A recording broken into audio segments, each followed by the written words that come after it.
So basically, rap promotions. I don't know how I got here. I don't know what drew me here. What but basically, let's start from the beginning. Let's do it like that. Let me start from the beginning.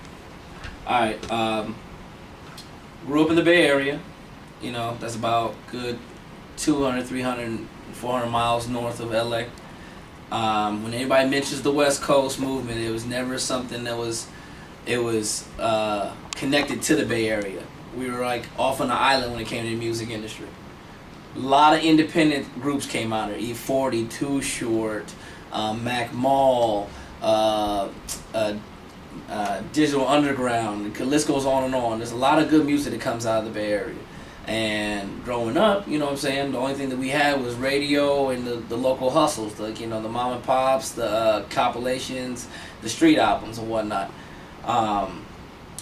Picked up the pad pretty early in life, and was a young aspiring MC, but I had a good head on my shoulders at the same time, so I liked the business side as well.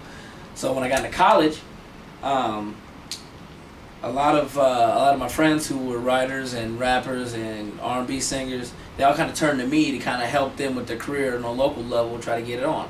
Basically, finding shows, finding promoters, promoting the show, getting people there, setting up everything, and doing all the hot behind the scenes stuff, as well as being on stage. But the more I did that, the more I did the stuff behind the scenes, is the more that really got my juices going. I love setting up shows. I love marketing and selling people. I love the fact of actually putting something out there that people can pick up, and if I didn't let them know about it, they wouldn't have known anything about it.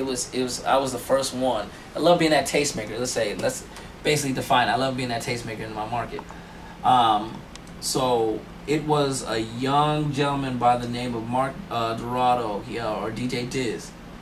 Now, if you Google DJ Diz, he was a DJ to a small group called Strictly Dope. Strictly Dope was the first group Tupac was in when he came into the Bay Area out of Marin City. DJ Diz is a close friend of mine, still is a close friend of mine. He was one of the main figureheads out there in Santa Rosa, Sonoma County, that kind of area in the Northern Bay. As far as Ray Love, Gotta Get My Money On, that was on the New Jersey Drive soundtrack. Ant Dog from the block. Grin. There's a lot of the artists out there in that area that was doing stuff on a compilation level. And one of the figureheads, of course, was DJ Diz. Now, DJ Diz was also working on one of his projects, and he was going back and forth. He lived in LA, lived up in the Bay, lived in LA, so on and so forth. After working with several of the groups that were local to Santa Rosa, I got a great relationship with Diz. So much that when I came down to LA to visit, I kind of gave him my dreams and admirations. He kind of came to me and goes, yo, what do you want to do with this? Because if you stay up there, I guarantee you're going to get complacent and happy of just doing local shows.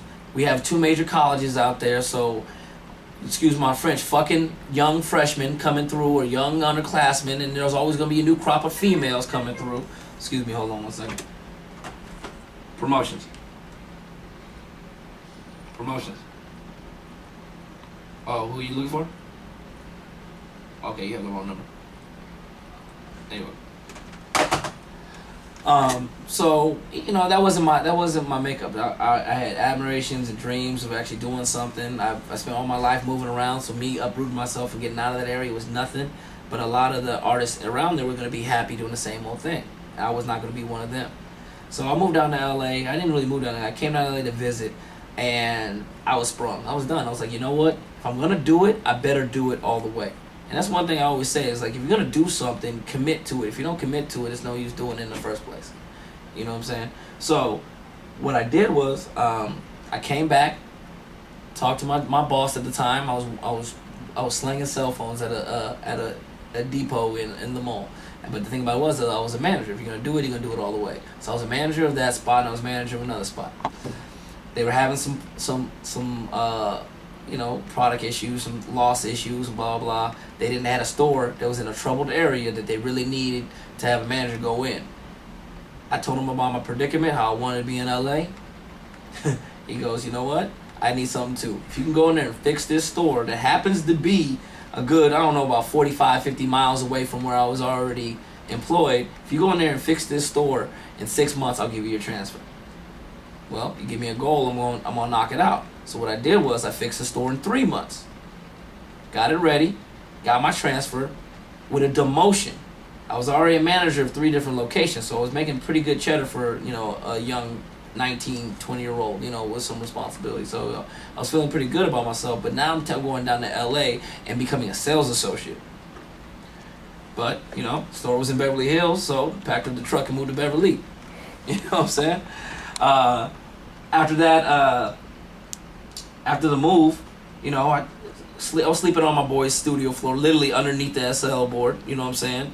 Him and his girl at the time. So you know how that can be, a little apartment in Studio City with an extra mouth, to feed, trying to come in there, not really knowing the area, not that much money in my pocket. I had some, saved up, was kind of wise with my dough at that time. So, but anyway, came down to move to LA. I'm staying at my boy's house, so at the end of the day, I had to make moves fast. And LA is no easy place. Everybody in New York, everybody across the country, you see the palm trees and all that other stuff. It's nothing what you see on TV. Trust me, LA is a beast all its own. You know what I'm saying? But these sharks smile at you. It's different in New York. You can see a shark coming in New York. LA, you don't even know. You got to watch your back because at the end of the day, you think you got people who are looking out for you and they're not. I always like to say it's like LA is the only place you go when you shake somebody's hand instead of saying happy to meet you is how can you help me? You know what I'm saying? It's the same thing in New York, but at least they're a little bit more upfront with it. But anyway, so coming to LA, I knew what I had. I had some stuff had some stuff to do. Had some of my own roles to kind of plow and hoe. I could not be underneath my boy's wing for too long. So I'm at my store about 2 weeks, 3 weeks, and everybody, I'm in a great location. I'm in Beverly Hills in the Beverly Center Mall. If you ever been out here, it's just like a who's who. It's like everybody who's out of town and somebody wants to go to that mall to shop or whatever to do. So it was good. I saw a fair amount of of music execs or whatever the case would be. So I was just collecting cards, starting some great conversation. I was a manager, so I knew how to start a conversation about me personally and then get you into a phone. So I could do both of those things at once. So I was just collecting cards, this, then, the third, and I ran into a young gentleman by Ernesto Earn Money Lamato. Now, this cat happened to be from the Bay. That's how we started talking. And, him and his girlfriend at the time, Rona Mercado. Shout goes out to her. They both came in. I guess I reeked of the Bay. I had some swag from the Bay. So at the end of the day, they was like, you know what? Where are you from? Told them where I was from. They laughed and they asked me why I was in LA, what brought me to LA. And I told them I want to be in the straight face. I want to be in the music business. Straight like that. They start cracking up. Now Earn has his own track record. Earn is no spring chicken. No disrespect. He's been in the game a while. You know what I'm saying?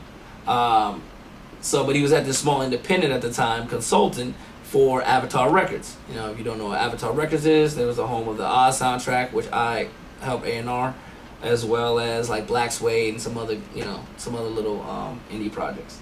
Anyway, I guess he liked my vibe, he liked my hustle, gave me his card, said if you need anything, call me. The best thing to do is, to probably start at an indie versus at a major because, there's a lot you can do. There's a lot of room to grow.